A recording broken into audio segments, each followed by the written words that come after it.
Hello everyone, welcome to physics वाला। प्यारे बच्चों, आप सभी का स्वागत है आपके अपने परिवार फिजिक्स वाला पर। मैं हूं सत्यम। और प्यारे बच्चों, आज के सेशन में हम पढ़ने वाले हैं एक और शानदार कविता, जिसे लिखा है हमारे प्यारे प्यारे प्यारे प्यारे एक शानदार कवि, जिनका नाम है मैथिली शरण गुप्त जी। और इनको ना बेटा एक ऐसे कवि के रूप में याद किया जाता है जो राष्ट्रीय चेतना के कवि माने जाते हैं। ठीक है, यानी कि देखो, कई तरीके के कवि होते हैं, पर कुछ कवि ऐसे होते हैं जिनको आप साक्षात राष्ट्रीय चेतना का कवि भी कह सकते हैं। ठीक है, और साथ साथ ये भी कह सकते हैं कि मूल धारा का कवि भी इन्हें कह सकते हैं। ठीक है बच्चा, तो चलिए फटाफट शुरुआत करते हैं चैप्टर की। आइए चैप्टर की ओर बढ़ते हैं और समझते हैं कि आज हम क्या क्या सीखने वाले हैं। तो सबसे पहले जानेंगे कवि परिचय को, कि भाई हमारे कवि महोदय कौन थे, और उसके बाद जानेंगे कविता को, यानी कि पंचवटी जो हमारा चैप्टर है, इससे जुड़ी तमाम तरीके की जो कविताएं आप पढ़ने वाले हैं उनके अर्थ को समझेंगे। तो आइए बच्चों शुरुआत करते हैं। सबसे पहले बात करते हैं कवि महोदय के जन्म की। तो कवि महोदय का जन्म होता है 1886 को। जन्म स्थान कहाँ? चिरगांव, जो कि झांसी में है। ठीक है, अब चिरगांव की एक और विशेषता है, वो अगर आप जानते हैं तो कमेंट बॉक्स में कमेंट करके बता सकते हैं, अच्छा लगेगा। ठीक है, अब बात करते हैं इनके पिताजी की। तो इनके जो पिताजी हैं वो है रामचरण गुप्त। ठीक है, इनकी मृत्यु हो जाती है सन 1964 के अंदर। भाषा खड़ी बोली है।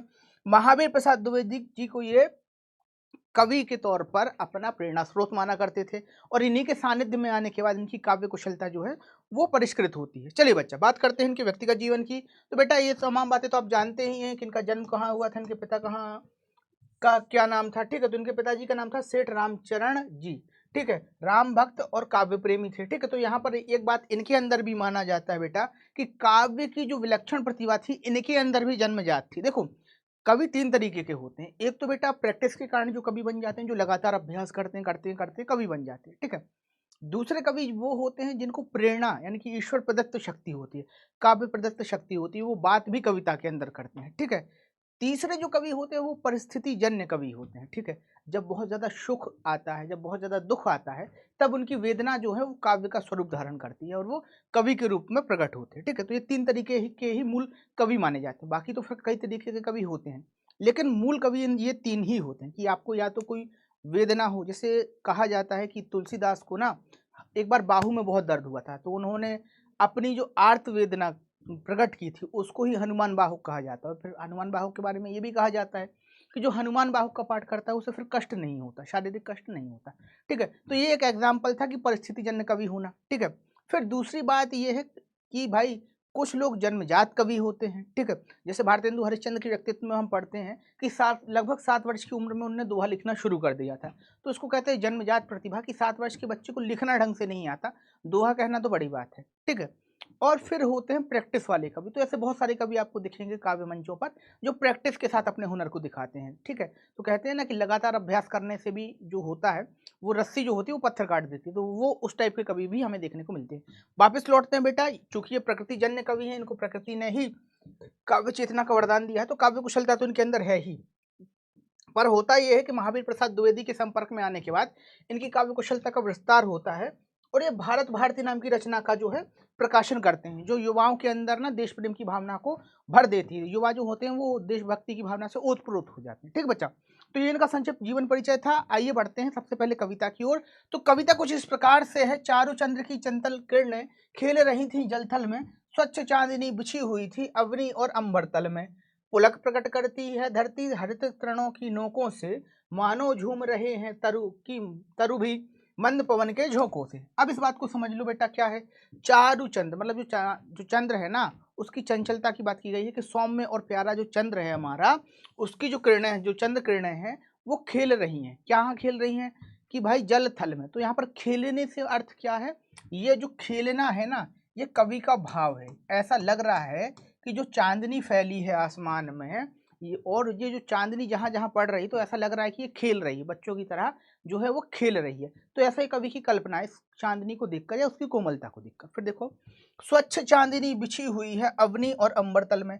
भाई जब चांदनी का प्रकाश होता है, देखो ये बात जो है ना, ये चांदनी देखने वाला बात जो है, शायद आप कभी देखिएगा रात में उठ के, जब पूर्णिमा वगैरह पड़ती हो, और रात में देखिएगा करीबन करीब 10 साढ़े 10 के बाद। ठीक है, क्योंकि जब तक सब सारा माहौल शांत हो जाता है। ठीक है, तो उस दौरान ना आप जब देखेंगे तो आपको ना चांद का, चांदनी का एक अलग नज़ारा देखने को मिलेगा, जो कि इन जनरल लाइफ में हम नहीं देख पाते हैं। और कभी कभी ऐसा मौका मिल जाए कि पेड़ पौधे आसपास में हो, बढ़िया हरियाली कहीं आसपास में हो, और फिर आप चांदनी को देखें, पूर्णिमा जो है वो आती है उसको देखें, तो फिर अलग ही बात हो जाती है। ऐसा बहुत दुर्लभ होता है आजकल के समय में, ठीक है।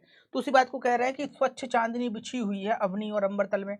चंद्रमा की जो किरणें पड़ रही हैं वो देखकर ऐसा लग रहा है कि जैसे मान के चलो चांदनी बिछा दी गई है, अवनी में भी यानी कि धरती पर भी, और अंबर तल यानी कि आसमान में भी, दोनों जगह जो है वो चांदनी वो जो है बिछाई गई है, ठीक है।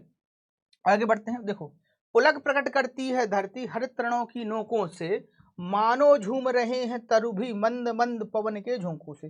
पुलक मतलब होता है बेटा हर्ष या रोमांच, ठीक है। पुलकित होना मतलब हर्षित होना या रोमांचित होना, तो पुलक का अर्थ क्या निकला, हर्षित या रोमांचित, ठीक है। पुलक प्रकट करती है धरती, कि भाई जो हल्की जो धरती है ना, वो अपना उत्साह, जो अपना रोमांच है, वो नोकों से, मतलब जो तिनके की जो नोकें होती हैं, जो घास होती है, उससे अपना रोमांच जो है वो प्रस्तुत कर रही है, ठीक है। और साथ ही साथ एक बात ये भी कह रही है, क्या कह रही है, इस बात को समझो जरा, कि भाई मानो झूम रहे हैं तरु, कि मानो मानो ऐसा लग रहा है कि जो पेड़ हैं वो भी झूम रहे हैं। कहाँ झूम रहे हैं भाई, कहाँ झूम रहे हैं, कि मंद मंद जो हवा चल रही है, हवा जो चल रही है ना, उसके झोंकों से जो है ना, जो पेड़ जो हैं वो भी झूम रहे हैं, ये बात कह रहा है, ठीक है बच्चा। तो ये था इस कविता का अर्थ। अब बात करते हैं यहाँ पर कि भाई यहाँ पर कौन कौन से काव्य सौंदर्य के तत्व दिए गए हैं। तो बेटा देखो, काव्य सौंदर्य के तत्व के अंदर यदि भाषा की बात की जाए, सबसे पहले भाषा कौन सी है, खड़ी बोली है, ठीक है।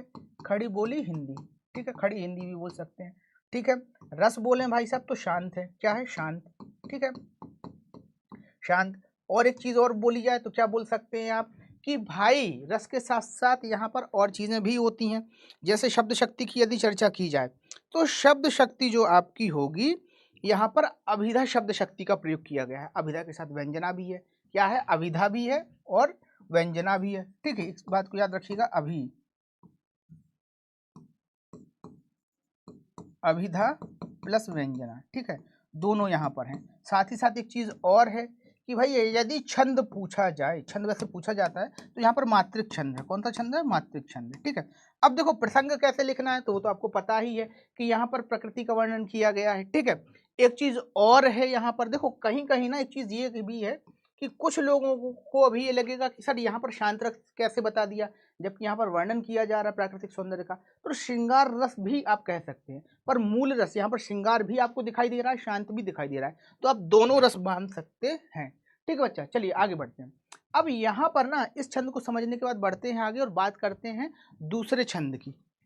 देखो दूसरा छंद क्या है, पंचवटी की छाया में सुंदर पर्ण कुटी बना, उसके सन्मुख स्वच्छ शिला पर धीर वीर निर्भीक मना, जाग रहा यह कौन धुरंधर, जबकि भुवन भर सोता है, भोगी कुसुमायुध योगी सा बन दृष्टिगत योग होता है। तो यहाँ पर एक बात कही जा रही है कि भाई पंचवटी की छाया में कुटी बनी हुई, ठीक है, क्या बनी हुई है, कुटी बनी है, ठीक है।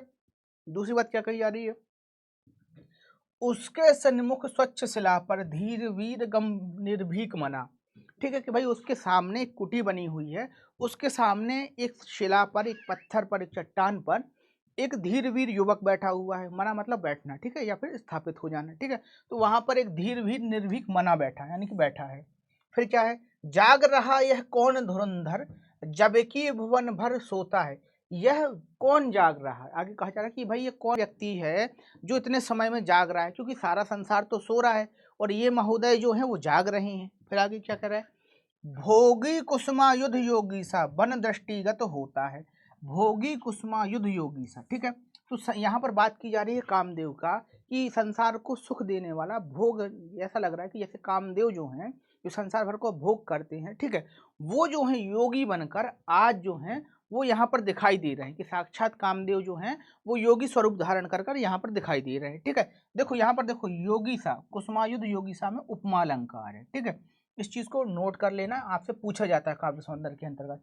और तमाम बातें वही लिखना जो पहले से लिखते आ रहे हो। रस की बात करें तो वही मिश्रित, श्रृंगार मिश्रित आप शांत लिख सकते हैं, ठीक है। भाषा जो है खड़ी बोली हिंदी है, ठीक है। चलिए आगे बढ़ते हैं। किस व्रत में यह व्रति वीर, यह निद्रा का यूं त्याग किए, राजभोग के योग विपिन में बैठा आज विराग लिए, बना हुआ है पहरी जिसका उस कुटीर में क्या धन है, जिसकी रक्षा में रत इसका तन है मन है जीवन है।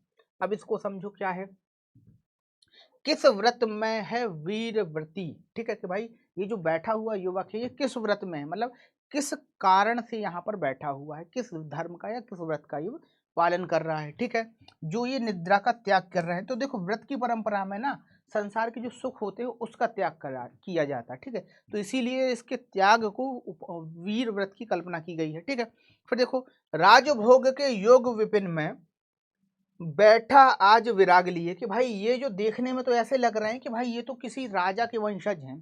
ठीक है, राजभोग के योग हैं इनको। ठीक है, कि भाई राजाओं के जैसा ऐश्वर्य इनके पास होना चाहिए, पर ये तो आज विराग लिए जंगल में बैठे हैं, ये बात कही जा रही है। ठीक है, फिर देखो बना हुआ है पहरी जिसका उस कुटीर में क्या धन है, कि भाई जिस चीज की आप रक्षा कर रहे हैं, जिस झोपड़े की आप रक्षा कर रहे हैं, उस झोपड़े में ऐसा क्या रखा है कि जिसकी रक्षा के लिए तुम रात भर जाग रहे हो। ठीक है, तुम्हारा तन मन और ये जीवन जो है वो सारा तुमने इसमें लगा दिया है। ठीक है बच्चा, चलिए आगे बात करते हैं।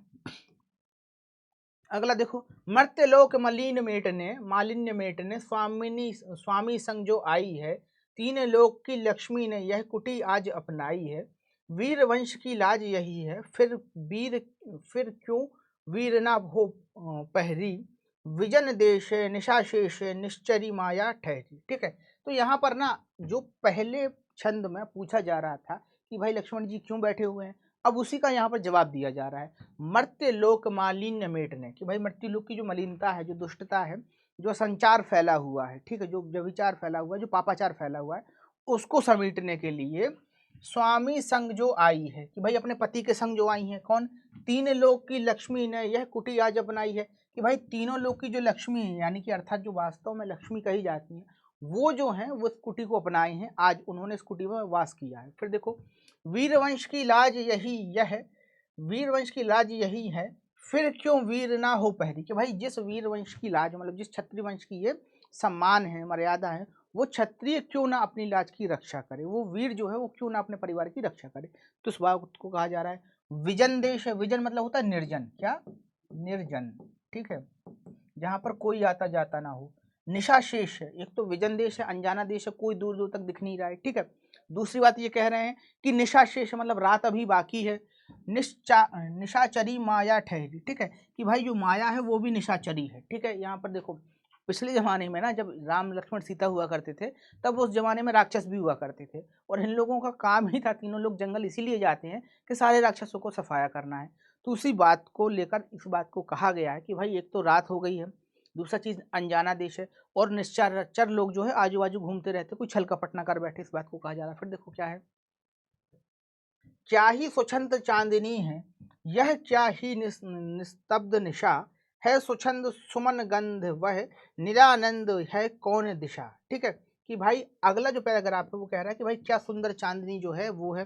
ठीक है, मस्त चांदनी जो है वो दिखाई दे रही है। फिर क्या है, क्या ही निस्तब्ध निशा, कि भाई रात भी कैसी एकदम शांत है, एकदम सन्नाटा छाया हुआ है, ऐसी रात है। फिर देखो क्या है, स्वच्छंद सुमंद गंध वह निरानंद है कौन दिशा, कि भाई ऐसी कौन सी दिशा है, मतलब चारों तरफ जो है सुगंध फैली हुई है, और अत्यधिक सुगंध किस तरफ है, इस विषय को पूछा जा रहा है। फिर बंद नहीं अब भी चलते हैं नियति नटी के कार्यकलाप। ठीक है, कि भाई नियति नटी मतलब जो होता है ना, क्या? जो किस्मत है उसके क्रियाकलाप आज भी इतनी रात में भी बंद नहीं हुए हैं।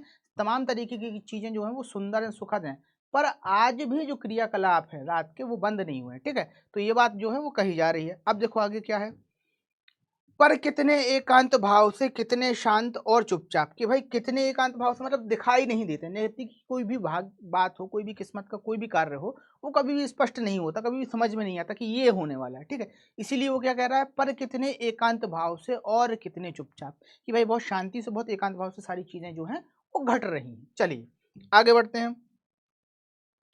है बिखेर देती वसुधरा मोती सबके सोने पर, रवि बटोर लेता है उनको सदा सवेरा होने पर, और विराम दायिनी अपनी संध्या को दे जाता है, शून्य श्याम तनु जिससे उसका नया रूप झलकाता है। तो यहाँ पर देखो क्या बात कह रहा है कि है बिखेर देती वसुंधरा सबके मोती सबके सोने पर। यहाँ पर धरती की बात कही जा रही है कि धरती जो है ना वो सब जब सब सो जाते हैं तो मोती बिखेर देती है। अब मोती बिखेर देती है मतलब क्या, ओस पड़ती है ना रात में, तो जो घास होते हैं, जो पेड़ पौधे होते हैं, उन पर ना छोटी छोटी ओस की बूंदें जम जाती हैं, जो कि मोती जैसी दिखाई देती हैं। जब आप कभी सुबह उठेंगे ना 4 साढ़े 4 बजे के आसपास, और जब सूरज उठने वाला होता है, उदय होने वाला होता है। तो आप देखेंगे तो लगता है कि भाई सच में मोती पड़े हैं क्या, इस तरीके से। ठीक है, फिर क्या है, रवि बटोर लेता है उनको सदा सवेरा होने पर, और जैसे ही सवेरा होता है जो ओस होती है वो गायब हो जाती है। लोगों की हलचल होती है तो कुछ उससे गायब हो जाती है, और कुछ जो होती है वो गर्मी के कारण धीरे धीरे धीरे धीरे नष्ट हो जाती है, नमी जो है वो भाप बनकर उड़ना शुरू हो जाती है। और इसी बात को कहा जाता है कि भाई रात में जो है ना वो धरती ने क्या कर दिया, मोती बिखेर दिए, और सुबह सूरज आया तो उन सारे मोतियों को समेट लिया। फिर देखो क्या है, और विराम दायिनी अपनी संध्या को दे जाता है। भाई दिन भर उसने मोती बटोरे और बाद में विरामदायिनी संध्या, मतलब जो सूर्य का स्थान कौन लेगा, संध्या लेगी। तो संध्या ने क्या किया, सूर्य को विराम दे दिया। शाम होती तो सूर्य छिपने लगता है, तो सूर्य रेस्ट कर रहा है। ठीक है, और जो इतने सारे मोती उसने इकट्ठे किए उसने संध्या को दे दिए। अब संध्या क्या करती है, शून्य श्याम तनु जिससे उसका नया रूप झलकाता है। अब देखो शून्य मतलब होता है आकाश, श्याम मतलब काला, कि भाई जब संध्या जो है आगे बढ़ती है तो रात हो जाती है, और इसी से कहा जाता है कि शून्य श्याम तनु जिससे उसका नया रूप दिखलाता है। कि भाई इससे क्या होता है कि जो मोती उसने इकट्ठे किए थे, जब रात होती है तो वही मोती जो है वो सितारे बनकर चमकते हैं, और इस चमक से एक नया रूप जो है वो संध्या का दिखाई देता है। तो यहाँ पर संध्या का परिवर्तन रात में हो जाता है, और जो तारे चमकते हैं उसे ही जो है वो परिवर्तन का नया रूप कहा गया है। ठीक है बच्चा, चलिए आगे बढ़ते हैं। सरल तरल जिन तुहिन कणों से हंसती हर्षित होती है, अति आत्मीय प्रकृति हमारे साथ उन्हीं से रोती है। अनजानी भूलों पर भी वह अदय दंड तो देती है, पर बूढ़ों को भी बच्चों सा हृदय भाव से सेती है। ठीक है, तो यहाँ पर ये कह रही है कि सरल सरल तरल जिन तुहिन कणों से हंसती हर्षित होती है, कि भाई प्रकृति के बारे में बात कही जा रही है कि प्रकृति जो है बहुत सरलता से जिस तरीके से हंसती है, जिस तरीके से जिन सरलता से वो अपना जीवन जीती है और प्रकट होती है हमारे सामने। ठीक है, और उसी तरीके से वो रोती है। तो बेटा प्रकृति के बारे में जितनी प्रकृति सुंदर होती है उतनी प्रकृति विरूप भी होती है। ठीक है, जैसे देखो पहाड़ों पर आप जाओगे तो बहुत सुंदर सुंदर वातावरण लगता है, लेकिन जब पहाड़ों पर भूस्खलन होता है तब वो लगता है कि यार अब कहाँ आ गए, अब क्या करें, ये तो बहुत खतरनाक स्थिति हो गई। तो उसी बात को कहा जा रहा है। ठीक है, फिर देखो आगे क्या कहा रहा है, अनजानी भूलों पर भी वह उदय दंड तो देती है। कि भाई जब मनुष्य से कोई गलती हो जाती है और अनजाने में भी हो गई तो उसका जो दंड होगा वो बहुत भयंकर होता है, बहुत कष्टकारी होता है, ये बात कह रहे हैं। पर बूढ़ों को भी बच्चों सा सदम सदैव भाव से सेती। कि भाई पर इतना भयंकर रूप होने पर भी जो प्रकृति है वो बूढ़ों को सदैव भाव भी देती, मतलब ऐसा करती है कि बूढ़ों की सेवा भी जो है, बूढ़ों को जो लाड़ दुलार है वो भी जो है ना बच्चों के समान करती है। ठीक है बच्चा, चलिए आगे बढ़ते हैं।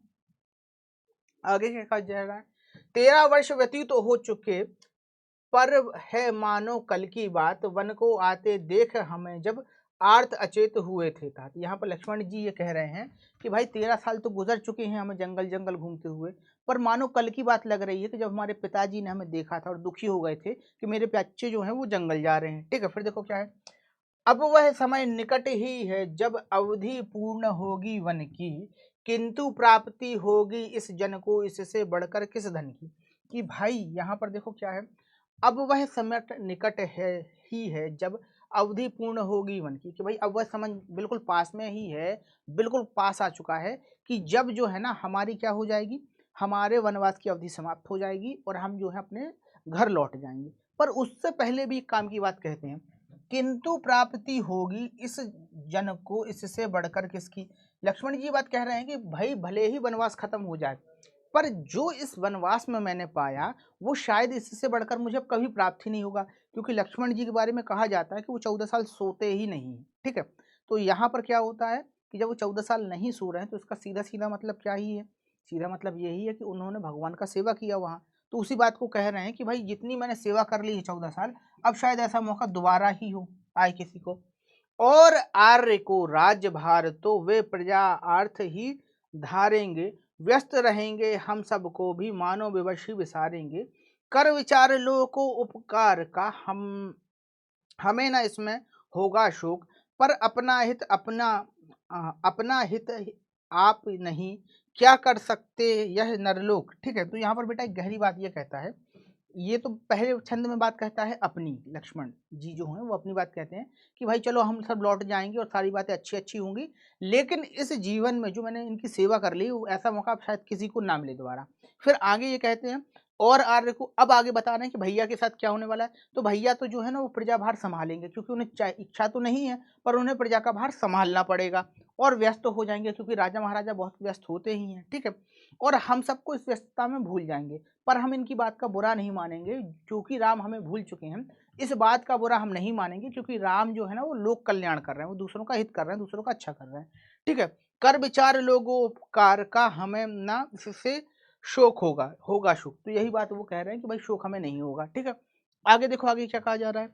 पर अपना हित अपना नहीं क्या कर सकता है यह नरलोक। कि भाई वो ये बात कह रहे हैं, यहाँ पर कवि कह रहा है, यहाँ पर लक्ष्मण नहीं कह रहा है। लक्ष्मण तो अच्छी खुश हैं भाई इस चीज को लेकर, पर कवि कह रहा है, लक्ष्मण से कहलवा रहा है बार बार कि भाई क्या ऐसा नहीं हो सकता कि बिना राजा के प्रजा अपना हित खुद तय कर ले, क्या अच्छा है क्या बुरा है, क्या कैसा हमें करना चाहिए, ये बातें जो हैं ये प्रजा स्वयं तय कर ले, मनुष्य तय ना करे, ठीक है। तो ये बात जो है यहाँ पर लक्ष्मण जी कह रहे हैं। चलिए बच्चा आगे बढ़ते हैं। तो इस तरीके से ये चैप्टर कंप्लीट होता है। चैप्टर को हमने समझा, बहुत सरल तरीके से समझा, बहुत सारी चीज़ों को बहुत शॉर्ट फॉर्म में समझा, ठीक है। तो ये सारी चीज़ें थी जो परीक्षा में आपका महत्वपूर्ण भाग बनेंगी, ठीक है। हो सकता है यहाँ से कोई प्रश्न आपके लिए आ जाए और आप उस प्रश्न का समाधान कर पाएं। तो बच्चा मिलते हैं अगले सेशन में कुछ नया लेकर, कुछ खास लेकर। तब तक के लिए बने रहिए पीडब्ल्यू परिवार के साथ। धन्यवाद।